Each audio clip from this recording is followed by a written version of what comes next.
Welcome to cosmic astromancy zen channel guys. Hope you all doing fine. आशा करती हूँ आप सभी स्वस्थ एवं प्रसन्न होंगे। तो चलिए, आज की रीडिंग है यू वर्सेस देम। यू मतलब मेरे पार्टनर्स और देम मतलब जिसके लिए भी सोचकर आप इस रीडिंग को देखना चाहते हैं, जिस इंसान के बारे में जानना चाहते हैं, उसका नाम इंटेंशन में सेट करके आप इस रीडिंग को देख सकते हैं। तो पहली एनर्जी में डालूंगी, वो होगी आपकी, मीन्स हमारे पार्टनर्स की, और जो रिमेनिंग होगी वो होगी उनके एसोसिएटेड पार्टनर की, या फिर रेस्पोंडेंट की, या फिर जिसके लिए भी आप सोचकर रीडिंग देख रहे हैं। तो सबसे पहले आते हैं आज की ब्यूटीफुल सी रीडिंग के लिए। चलिए, निकालूंगी मैं 6 cards for my partners energy. ये कार्ड देख के ना मेरे को कुछ बोला ही नहीं जाता है। Very good.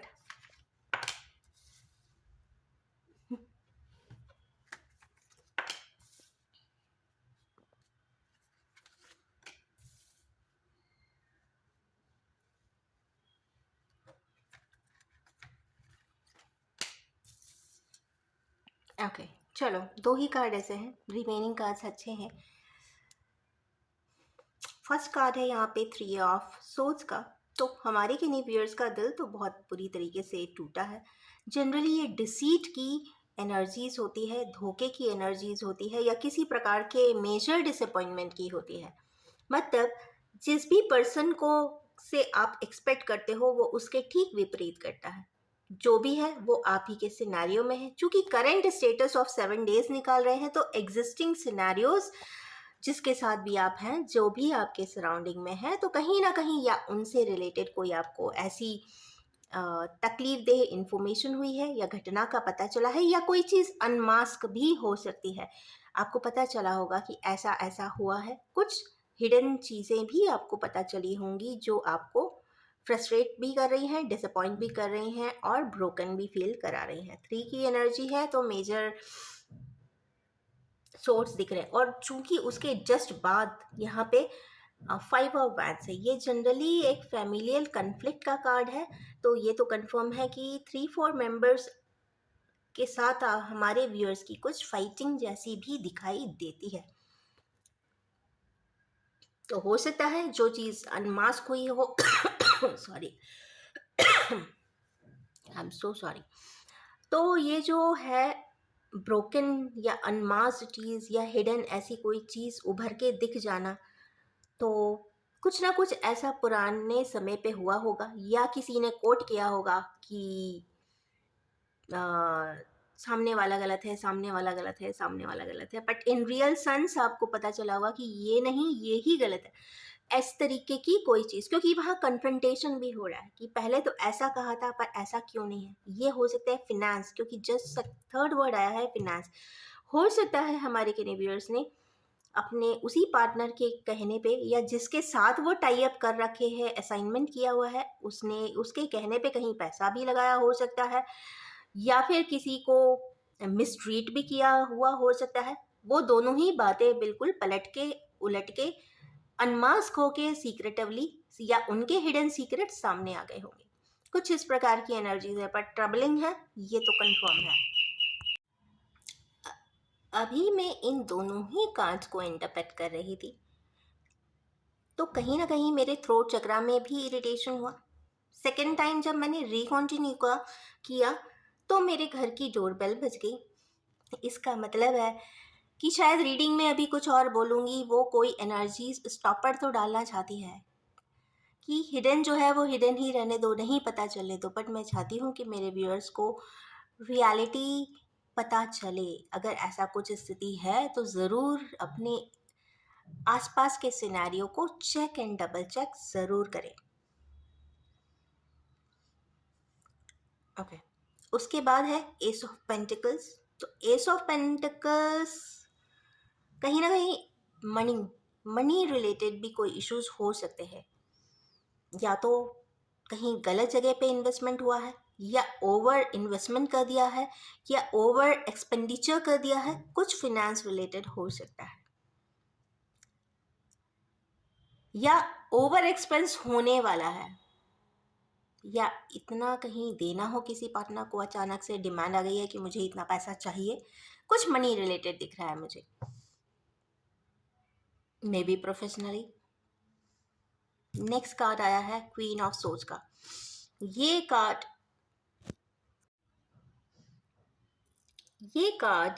कहीं ना कहीं फ्रीडम बताता है, कैलकुलेशंस बताता है, बहुत धैर्य से सोच विचार करके किए हुए स्टेप्स को बताता है।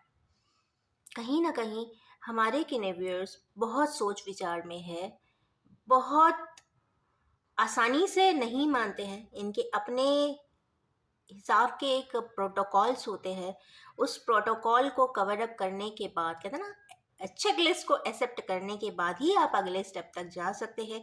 या यही कोई ऐसा डिसीजन आपको बताने वाले हैं, या हमारे व्यूअर्स को कोई फेमिनाइन फिगर किसी प्रकार से कोई एनर्जी वाइज कुछ इंस्ट्रक्शन या डायरेक्टिव्स देती हुई दिखाई दे रही हैं। हो सकता है ये आपकी मदर हो या फिर आपकी फैमिली हेड हो, कुछ मुझे ऐसी एनर्जीज दिखाई दे रही है।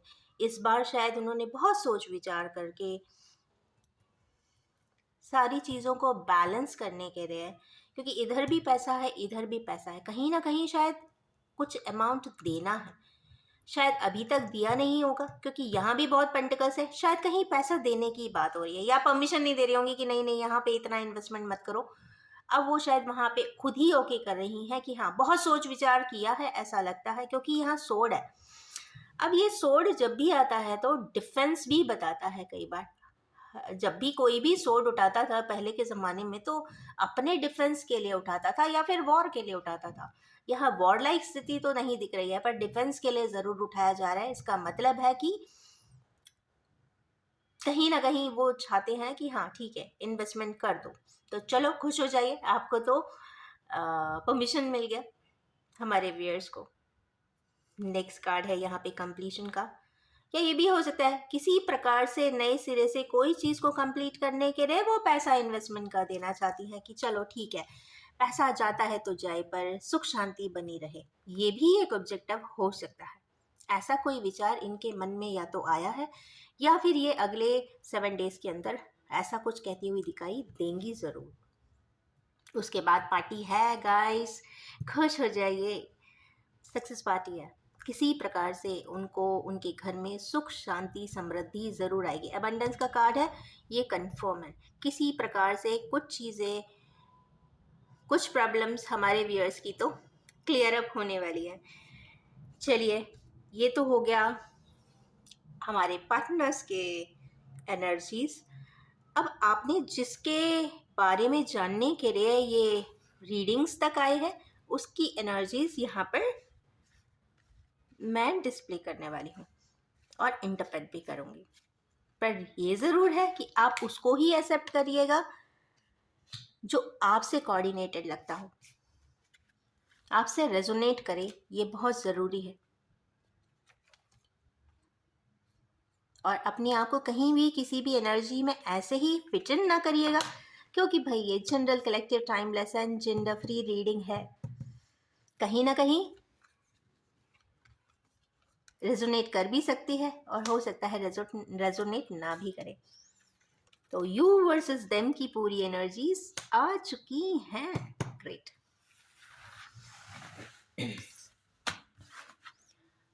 नेक्स्ट कार्ड है, हार्ट ब्रेक के नीचे ही रिग्रेट आया है, तो ये तो कंफर्म बात है कि हमारे किने व्यूअर्स बहुत ज़्यादा रिग्रेट तो कर रहे हैं।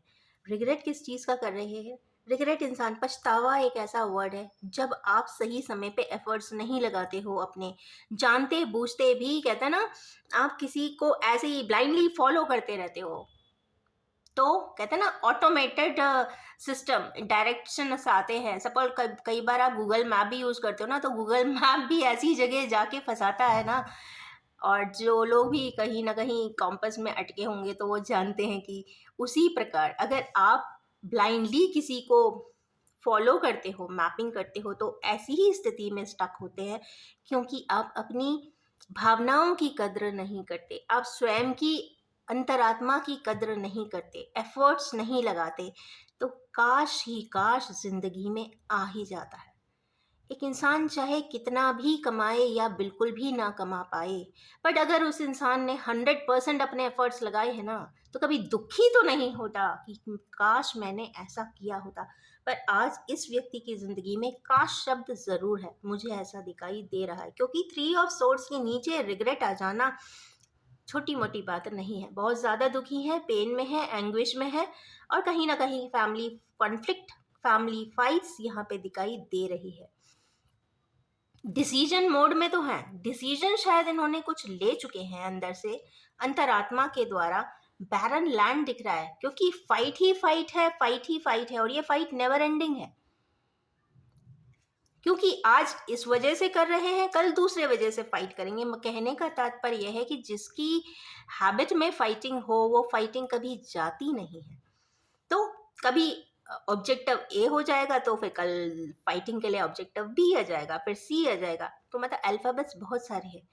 कहने का तात्पर्य ये है कि अगर हमारे नॉट दिस व्यूअर्स के जो पार्टनर्स हैं, वो इस वक्त सोचते हुए डिसीजन मेकिंग प्रोसेस में ज़रूर है कि हाउ टू स्टॉप इट। जिसकी आदत है ऐसे सिनेरियो में रहने की, तो they can afford it. But जो लोग सही मायने में सच्चे हैं, ईमानदार हैं, हम्बल हैं, और बहुत पीसफुल हैं, हारमोनियस हैं बाय नेचर एंड इंस्टिंक्ट, वो ऐसी स्थिति में रह नहीं पाते हैं। तो वो आगे का सोच रहे हैं, क्योंकि आगे बैरन लैंड ही दिख रहा है इनको, आगे नहीं तो बैरन लैंड ही दिख रहा है। तो आज की स्थिति में यह है, जिसके लिए भी आप सोच रहे हैं, तो वो कहीं ना कहीं कुछ सोच विचार तो ज़रूर कर रहे हैं कि अब मैं आगे क्या करूं, कैसे करूं। कुछ जो व्यूअर्स जिनको के यहाँ फिनेंस से रिलेटेड कोई इश्यूज है, या कहीं देना है या नहीं देना है, तो यस देना है ऐसा दिखाई देता है। या जिसको देना है या देने के लिए कोई स्टेप उठाना है, तो शायद हमारे के व्यूअर्स इस प्रकार से कोई इनिशिएटिव लेकर अपना वो फाइनेंस की बैलेंसिंग कर रहे हैं। आज फिनेंस वर्ड बहुत डायरेक्टली यहाँ पर दिखाई दे रहा है। शायद किसी ने अमाउंट कोट किया है, या अमाउंट रिक्वायर किया है, या पुरानी कोई देनदारी सामने आई है, तो आपको देना पड़ेगा, ऐसा मुझे दिखाई दे रहा है। राहु की एनर्जी है, वरना ये एग्रावेट होकर और ज़्यादा दिक्कत करेगी, मुझे ऐसा दिखाई दे रहा है। नेक्स्ट कार्ड में जहाँ पे क्वीन ऑफ सोर्ड आई है, तो वहाँ पे किंग ऑफ सोर्ड का आना तो बनता है। मुझे ऐसा लगता है कि हमारे किन्हीं व्यूअर्स जो इस तरीके की स्थिति में हैं, बहुत सोच रहे हैं, बहुत समझ रहे हैं कि आगे हम कैसे करें, क्या करें, पुरानी सारी एनालिसिस एंड री एनालिसिस, री एवेलुएट कर रहे हैं, क्योंकि कहीं ना कहीं वो जानने की कोशिश कर रहे हैं कि इतने अच्छे सोच समझ के किए हैं प्लानिंग फेल क्यों हो रहे हैं। उसके बाद वो निष्कर्ष पे पहुंचे हैं, मे बी जो भी उनके डायग्नोस्टिक टूल हों, उसके बेसिस पे उन्हें लगा है कि फिनेंस डीलिंग यहाँ वर्ड फिर से आया था, और यहाँ भी मुझे फिनेंस वर्ड यहाँ पे भी पेंटिकल ही आया है। तो शायद हमारे के नहीं व्यूअर्स जिससे भी बात करेंगे, वो कोकोनट किंग जैसे होंगे, ऊपर से बहुत रिजिड, बहुत ज़्यादा एग्रेसिव दिखाई देते होंगे, पर उनका अंतर मन बहुत कोमल है, बहुत रेगुलर है, बहुत इजी गोइंग पर्सन है, और अंतरात्मा को मानते हैं, अच्छाई और सच्चाई दोनों को मानते हैं। बट सिनेरियोज उनके बहुत अच्छे नहीं हैं कि उनको स्ट्रिक्ट होकर दिखाना पड़ रहा है। ऐसी कोई स्थिति में हमारे केनिवियर्स उलझे हुए तो हैं, ऐसा दिखता है मुझे। नेक्स्ट कार्ड ये है कि पेंटिकल्स के नीचे पेंटिकल्स आए हैं, तो 10 ऑफ पेंटिकल्स मीन्स घर की हारमोनी बनाने के लिए। नाइट ऑफ पेंटिकल्स यहाँ भी घर आया है, ये 11-11 आ गया है guys. Night of pentacles generally one single आता है, रेडी टू गो, मीन्स ये स्टेप ऑन नहीं किया है। रेडी टू गो मतलब green light and green signal का वेट है, मतलब कोई इनको सिग्नल देगा इस पर्सन को, और ये इनका हॉर्स आगे राइड करेगा, क्योंकि यहाँ 1-1 की एनर्जीज आई है गाइस। तो नाइट ऑफ पेंटिकल्स यहाँ पे कोई ऑफर को कंप्लीट करने की बात हो सकती है, या कोई अपने ही डिज़ायर को कंप्लीट होने की बात हो सकती है, या लॉन्ग लास्टिंग हो सकता है। बहुत समय से कोई पेंडिंग डिसीजन हो, या स्टेप लेना हो, या फिर बात करना हो, या फिर मीटिंग करना हो, या फिर कहते हैं एक सिक्का ही ना देना हो तो भी ये स्थिति हो सकती है। तो ये वेट कर रहे हैं किसी फाइनल डिसीजन का, तो मुझे लगता है कि उन्हें नेक्स्ट 7 डेज में कोई फाइनल डिसीजन मिलेगा।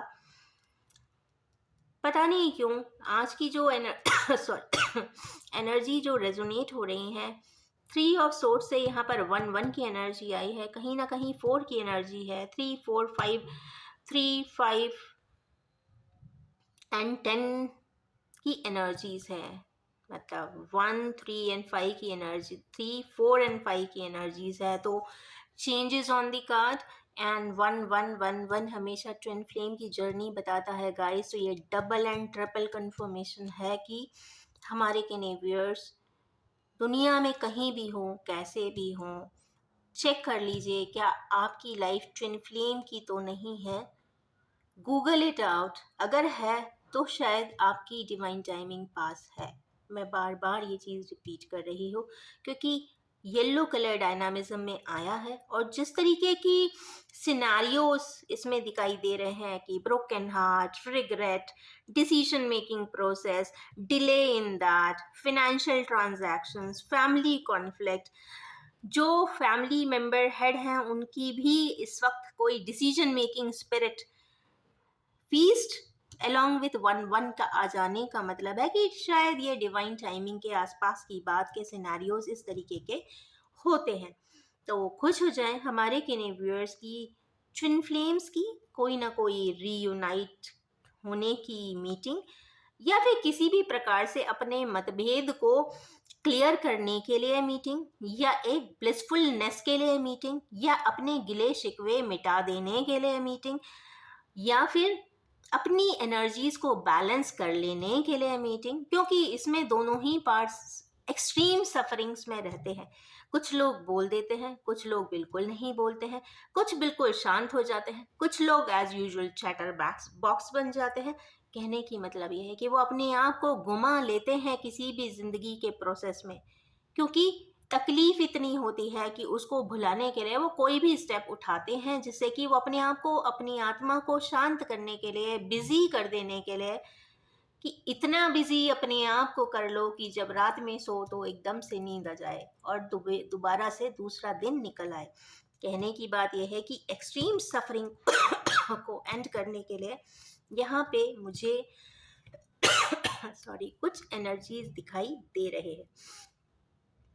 बड़ी हैवी रीडिंग थी गाइस क्योंकि जब मैं ट्रेल ऑफ थॉट्स आते हैं तो उसके साथ एनर्जी को एक के बाद एक इंटरप्रेट करती हूँ। मैं कोशिश करती हूँ कि मेरे चैनलाइज्ड वर्ड्स में कोई इंटरप्शन ना हो, क्योंकि मैं कोशिश करती हूँ कि जो ट्रेल ऑफ थॉट है ऑटोमेटिकली इंट्यूशन वाइज आए, वही ही डिस्पेल भी हो, डिस्कोर्स के फॉर्म में भी निकले, और सबसे बड़ी बात आप लोगों को रेजोनेट भी करे। तो खुश हो जाइए। ट्रबलसम ज़रूर है, दिक्कतों से भरपूर ज़रूर है, तकलीफ़ों से भरपूर ज़रूर है, पर फीस्ट एंड रीयूनियन के कार्ड ने यहाँ पे हर चीज़ को बैलेंस कर दिया है। तो यू वर्सेस देम की आज की इस रीडिंग के साथ मैं अपनी इस रेजोनेशन की रीडिंग को एंड करना चाहूँगी और ये भी कह देना चाहूँगी कि general collective timeless and gender free reading है। जब भी आपके सामने आएगी कुछ ना कुछ ज़रूर रेजोनेट कर देने वाली होगी। अगर आप भी इन एनर्जी से रेजोनेट करना चाहते हैं तो do like, share my video, and yes please subscribe my channel and recommend my channel. Thank you so much and have a nice day.